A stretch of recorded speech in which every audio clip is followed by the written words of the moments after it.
ડભોઈ તાલુકાની નર્મદા કેનાલ પાસે બનેલા સર્વિસ રોડ ઉપર દોડતા ભારતારી વાહનોને કારણે સર્વિસ રોડ ઉપર મોટા ખાડા પડતા બિસ્માર બન્યા છે। ડભોઈ તાલુકામાંથી પસાર થતી નર્મદા યોજનાની માઇનોર અને સબ માઇનોર કેનાલોના સર્વિસ રોડ બિસ્માર થયા।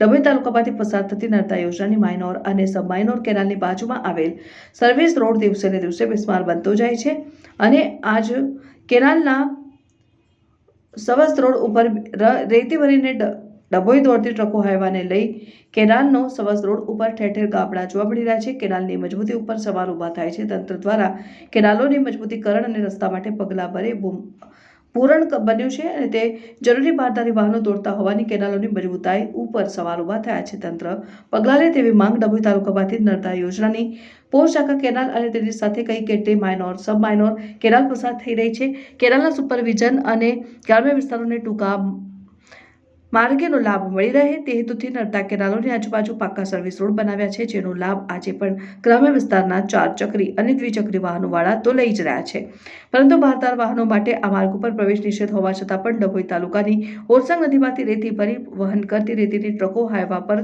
ટનબંધી રેતી ભરીને કેનાલ ઉપરથી પસાર થતા હોય અને કેનાલના સર્વિસ માર્ગને ઠેર ઠેર નુકસાન પહોંચાડી રહી છે અને કેટલાક ઠેકાણે તો મસમોટા ઊંડા ખાડા પણ પડી ગયેલા જોવા મળે છે। ખાડાના અભાવે દ્વિચક્રી અને 4 ચક્રી નાના વાહન પણ હવે ત્યાંથી પસાર થઈ શકે તેવી પરિસ્થિતિમાં નથી। અગાઉ નિયમ દ્વારા ભારદારી વાહનો પસાર ન થાય તે માટે બેરિકેડ લગાવ્યા હતા, પરંતુ હાલ બેરિકેડો પણ દૂર થઈ ગયા છે। ફરી પાછી ભારદારી વાહનોનો સિલસિલો ચાલુ થઈ ગયો છે।